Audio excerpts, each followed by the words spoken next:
Now, last year my Christmas message was entitled The Empty Chair.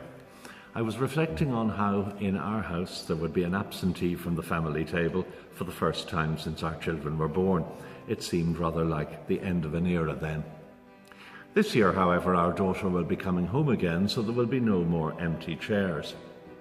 But when our adult offspring return to the nest, even briefly, after extended periods of work and travel abroad, we have to accept that they may be somewhat different people. They may have been changed by experiences the rest of us did not share, and they may have entered into relationships about which the rest of us scarcely know. Sometimes, therefore, the return of an adult child can be somewhat stressful as well as joyful for all the parties involved. Many families, of course, know this these days because the scarcity and cost of housing, particularly in our cities, brings young adults back to live in the parental home at an age when in previous generations they would almost certainly have left.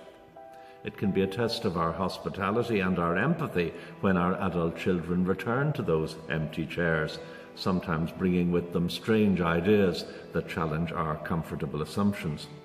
We have to accept and even rejoice that their travels and their encounters have changed them, that they no longer share perhaps all our values and are certainly not our clones.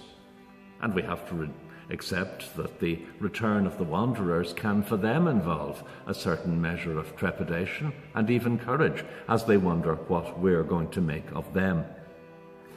There are many stories in Scripture about the awkwardness as well as the joy of returning home, the confusing choreography of it all.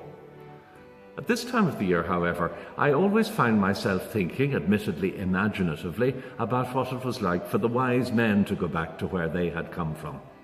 Scripture only tells us that they had to choose a roundabout route to avoid the wrath of King Herod. Beyond that, we can only speculate.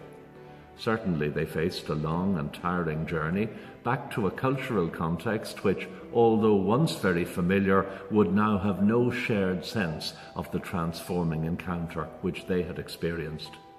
They must have felt considerable trepidation about how they would face their families, not least with their inherited religious assumptions now turned upside down. T.S. Eliot in Journey of the Magi expresses the genuine fear and apprehension of the returning wise men perfectly. They came to feel, I quote, no longer at ease in the old dispensation with an alien people clutching their gods. Although the language here is that of poetry, the feelings of the wise men may not be hugely different to those of today's returning travellers who come back to old haunts often greatly changed, apprehensive as well as joyful. It's wonderful when that empty chair is no longer empty, but it is vital to welcome back the traveller as she now is, not to pretend that she or he is unaltered or still comfortably made in the parental image. True and indeed divine hospitality is about welcoming people as they are, indeed rushing to greet them with outstretched arms as they approach.